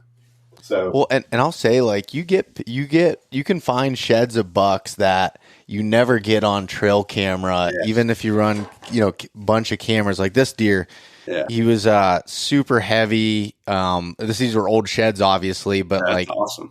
such a cool deer. And I found one side, and I took my cousin in there the first day of fishing season. We took a walk, and he found the other side like 800 yards away, which I was surprised for how heavy they were that it didn't drop that far away. But man, it was I love this deer. It's one of my. I wish they weren't old, but they're one of my favorite sets just because of like the character to them. Yeah, character is super awesome, and I do really enjoy, going up and picking up a set of sheds or a shed off of a buck that I'm very familiar with or that I've been hunting. But man, there's something about going into an area you've not been before and picking up a shed off of a deer you've never seen. Like that is just, I think that's as good as it gets if you find a big shed somewhere you've never been. And to circle back around to like what you said earlier about, is there something you're looking for? I'm looking for the ease of access, what they could be eating on, and then where they could be bedding.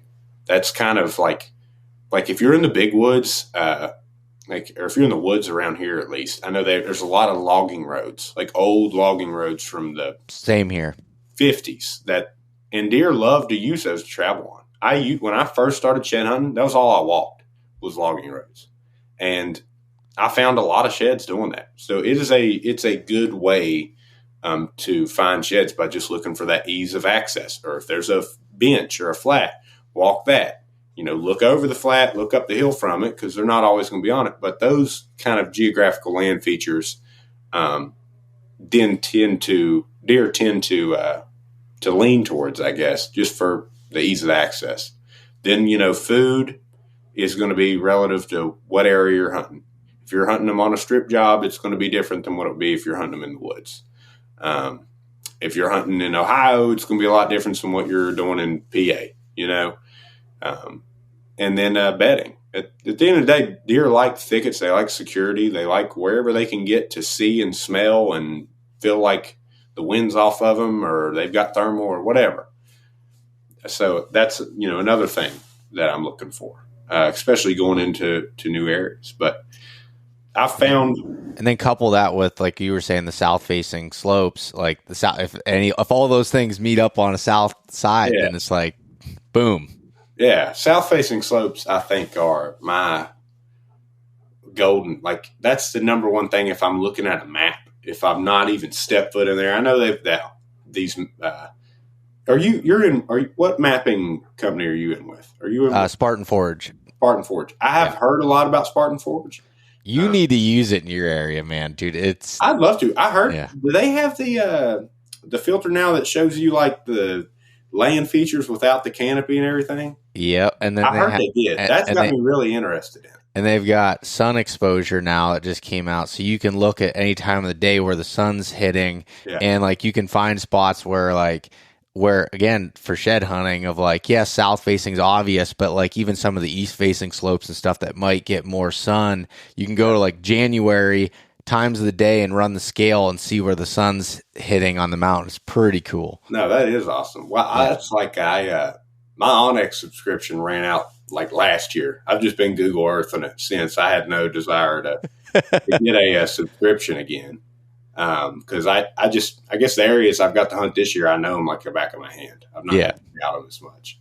But when you do go into new areas, though, that's the number one thing I think I look for is looking for south-facing slopes. If an area has a lot of south-facing slope, and then if I see, thicket that you can see from the map that's on a south-facing slope, that's even better. But like what you just said about Spartan Forge with it showing the sun exposure, and I mean, that's awesome. That really is awesome. But I've never tried it. I've heard people talk well about it. I would be very interested to looking into that. Yeah. But I have heard a lot of good about it. But you look at, let me find some more sheds here. Like there's so many antlers. I could sit here and go through pretty big antlers all day. There's this one kid on Instagram who messages me all the time saying like he would love to come see the antler pile. But this buck ended up turning into a 180 some inch buck the next year. Actually, it was kind of wild. You said you were friends with David Miller. If you look on that's his buck, right? He killed that, didn't he? Big 12 point that he killed. I recognized that as soon as you picked it up. That was the year before was this. Yeah. And he was a big 11. And then that next year he turned into a 180s and was huge. That was my 20th shed. So I lucked out. I had beginner's luck. I started finding hammers like right off the bat, big ones. And then like I went for a couple years and did not find near as many big sheds. And then in the past few years, 3-4 years, I really turned it around and was finding, just these big woods deer. Like that was a hardwoods buck. That buck had no grass, nowhere near around. You can tell just chocolate rack and 10 point. Like it's just so much character. And then you get random stuff. Like that's probably one of the biggest 6 point sides I've ever found. That is a cool buck. The pedicle on this thing is, this is enormous too. I don't know what I've got for a size comparison here, but that's that quarter again, like just huge, oblong looking pedicle on a 6 point side. You'll find deer like this. This deer I have no clue what this deer was. I was in an area I'd never been. Dude, I would shoot that deer. Yeah, this is awesome. He was probably 10 years old. Who knows? I was talking to, I don't remember if I said it on here before or just talking to buddies, but a friend of mine that I know that hunted the same area as me sends me a picture of this massive 6 point, like right below his tree stand. He's like, this guy came through. He's really tempting. He's like, imagine what he's going to be next year. And I sent back, I said, buddy, I said, I've had pictures of him for 4 years. He ain't getting any bigger. Like he's just a massive, like big wise, like such a cool deer. And I'm like, man, you should have shot him. Yeah. I've been in the same spot. I ain't got him in here, but we had a deer on our farm, man, that it got to like it was 8 point, but it had like little crab claws at the end. It was basically a big 6 point. And it finally got to the point that the year I killed him, he was like a big 6 with one little crab claw on the end, like tiny little crab claw, like just looked like that. And I shot that buck. And, some people see that and are like, oh, that's not the biggest deer you ever shot. I'm like, that deer was like 7 years old. I was like, that's awesome. I was pumped. I shot it with a 3-inner Win Mag build that, my papa gave me his Remington Model 700 3-inner Win Mag before he passed. He gave it to me to take out west to hunt. He told me he wanted me to take it out there and hunt. So I was like, all right. So, you can imagine what a Pawpaw's 1970s, 1980s, whatever, 3-inner Win Mag would look like. It was just on a wooden stock and kick your arm off, man. It had one of those Redfield scopes on it. Like it was old. And I took it, and I've actually got it because I need to oil it, but I took that gun and built it up, and I put that big muzzle brake on it. That's about the only way I could shoot it. And it ended up becoming an awesome gun. Yeah. And I shot that buck with it last year. But to wrap back into that, because I'm bad. My ADHD flares up, buddy. I just can't. I'll tell you every story I've ever told. But those old deer, man, with the old deer with the character, that is my favorite thing. I've grown to enjoy. And I say this, I'm young, so I'm still 22 years old. But within the past few years, the thought of shooting a buck that is reached its prime or that is older is just more appealing to me than to shoot, I want to shoot a 10 point or I want to shoot 140 or 150 or whatever. I want to shoot the deer that I know saw its potential.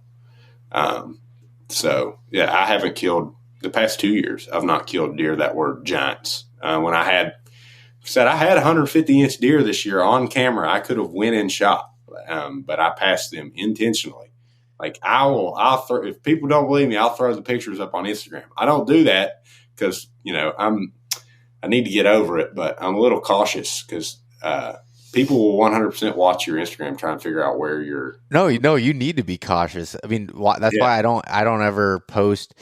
I shouldn't say ever. Every once in a while, if the only time I'll post a shed that I know the deer is alive, obviously, is if he's so standard looking that nobody else will be able to, or if I know he's dead already, that like say that it was a shed from a couple years ago or whatever else. Like other than that, I don't do that. I don't post the same day that I'm doing anything because I'm worried if someone saw my vehicle. Yeah, like, you gotta it really does suck though, because like I wish I could. I would love to share all the stuff that I find and I see and stuff. Yeah. But I like, if I'm being honest, people are too daggone nosy, man. Yeah. Like I'll tell you, if you want me to tell you something, I'll tell you something. But geez, like and I've met some of the best people where you live at, but I've also learned it's one of the most competitive places that I'm too trustworthy of people, but I've learned already, like you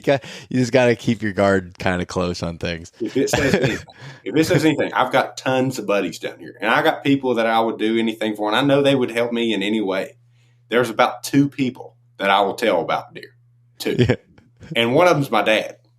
So you can like narrow down other stuff. Like I don't go out and do it. And it's just because I have learned some lessons the hard way with people. Yeah. Still love them. But your buddies you go drink beer with at the bar and watch football aren't exactly going to be the ones that you tell about your big buck. That's just how it is. It sucks, but you know, some people weren't raised the same.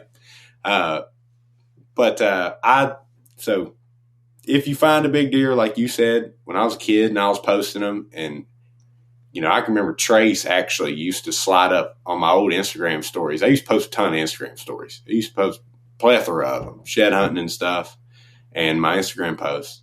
Trace used to slide up on them and tell me where I was at. And it would scare the hell out of me because I'm like, how do you know that's where I'm at? Like I thought he had my location on or something. But he would just been in the woods that much that he knew where I was at. And it was wild. So I definitely started paying more attention.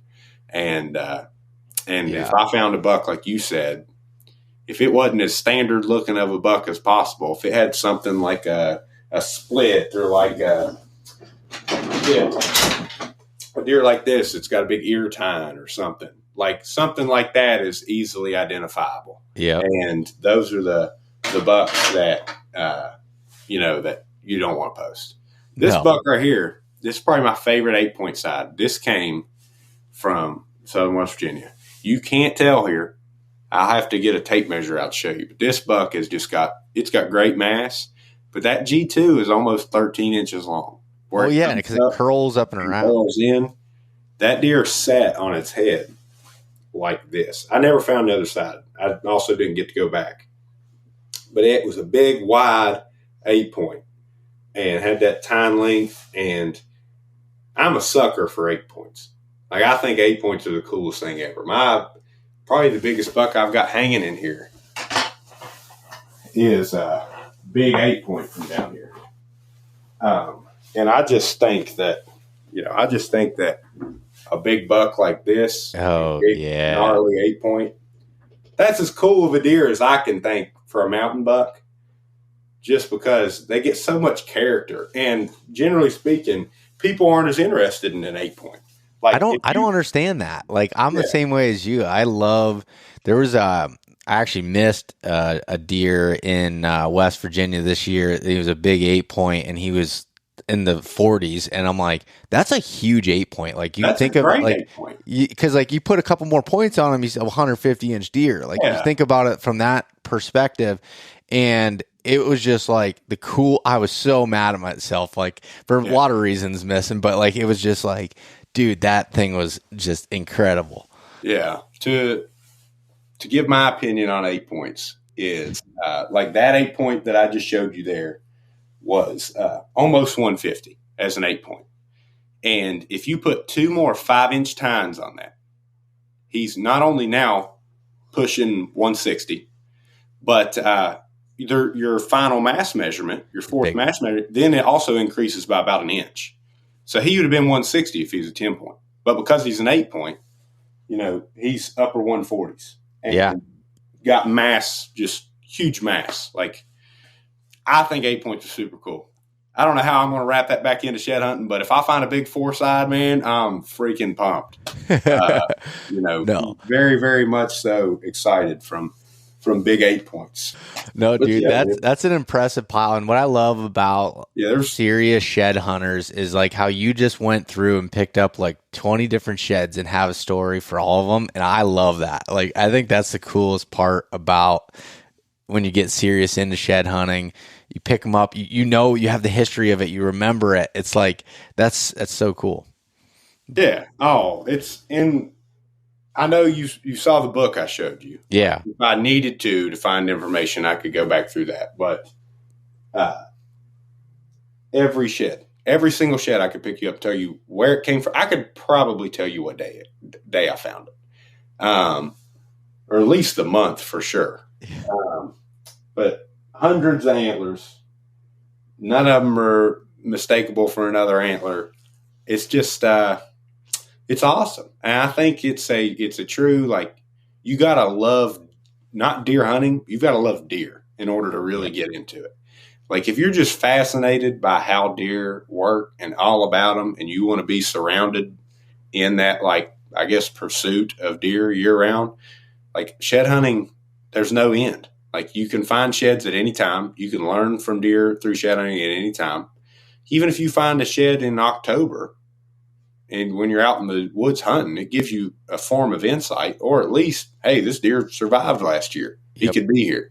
But shed hunting is really cool. I'm kind of a nerd about it, as you saw, but no, and that's why I wanted you to come on, because I love the passion that you have in it. But the last thing that I will say about shed hunting is, again, like I'd went through a phase where I was like super serious into shed hunting, and then I was like, okay, more scouting. Sometimes I'm shed hunting, I feel like I wasn't getting the most out of it. But what I've learned is, too, like, you go into a new area, there's nothing that tells you that there's a big deer more than finding a shed. Because like you can find big sign, but sometimes big sign doesn't always mean a big like antler deer. Yeah. Like that's something that I think there's no mistake in it. You pick up the shed, it's like, all right, this is a big deer. You find a big massive shed, and there's nothing that makes you want to go back there more. No. So it's a good thing. It is a great thing to be the one finding the shed, but it sucks when you're the one who's got the secret honey hole, and then somebody else finds the mega shed in your spot. Because you better guarantee you've got a hunting neighbor now for the next 10 years. It's worse when they go and they post it online, and then they're just like, they just can't wait to tell everybody about where they're at. And I'm like, oh, you're killing me. Ruins it. No, you're completely correct. Because like just how I name dropped San Antonio, Texas earlier, if somebody was to come up here to West Virginia and have no clue, and they say they go out and, like I name dropped a Walmart earlier. Say they go out and they're behind the Walmart, and there's a guy who's been hunting a buck there for 5 years, and he's giant. And they find a 70-some inch shed, and they're like, oh my gosh, I just found this giant shed behind the Walmart in Charleston, West Virginia, or whatever. Yeah. And all of a sudden, name drop. Now, like, everybody knows it's there, everybody's looking, and that guy's lost his, he's going to have 20 people in there. Yep. By the way, I don't know if there's so you just screwed someone in San Antonio, Cole. Yeah, I'm hoping I didn't screw someone in San Antonio. San Antonio is a big area, so that's a huge city. So if you can somehow narrow down which wheat field I found that in from that, then you've done good. But I think Texas has the least amount of public land for any state in America. Yeah. So what good can you really do? Yeah. with that. Well, Cole, I know you have to get ready to go to school and do everything here, so I appreciate you coming on and talking with me. If anyone wants to follow along and check out your stuff, where can they find it? Right now, I'm just kind of solely on Instagram. I used to have other social medias, and I'm planning on starting a YouTube here soon enough. I have no clue what angle I'm going to go with my YouTube or what I'm going to do. But I'll eventually have YouTube. Right now, my Instagram handle is Cole_Mitchell_, or just Cole Mitchell if you look it up. I've got a goofy bucket hat on, and I'm covered in Sitka. It's about the extent of my page. But I do still post stuff on there, and I plan like within the next couple months as I get out looking for deer to honestly probably try and cover it a lot more. And now I've had this first podcast I've ever been on. So Is it really? Yeah, it's a pretty neat experience. I mean, I've been asked to like talk and stuff, but Yeah. I've never just done it. So you messaged me, I was like, yeah, that'd be pretty cool. I like Beau. Yeah. So, I appreciate that. hey, No, no because problem. we were, like I said, we were our mutual friend Jacob Lation. Yeah. We were talking, and he had brought up you, and we were talking back and forth, and he's like, he'd be a really good guest on the podcast, and I was like, yeah, he would. I said he crushes it with shed hunting, and just you're super passionate, and I think if you bleed that out in your YouTube channel, you'll do really well, because like you're a passionate guy, and you put your emotion into it, and I think that's super cool. There's no faking that. Yeah, I appreciate it, man. I really do, and I wish you the best with the podcast. If I decide to get good at hunting or something here soon, maybe I'll come back and get on it with you. But right now, I'm just a professional at shed hunting. Yeah, well, I still have. I kill a deer every year, but I'm not killing anything crazy. So you're killing some good deer. You're being humble, but thank you, Cole. I do appreciate it. Hey guys, thanks so much for listening. If you enjoyed this conversation, share it with your buddies. Leave us a rating, a review, and subscribe. If you want to check out more content like this, there's plenty in the links below. We truly appreciate having you guys along with us.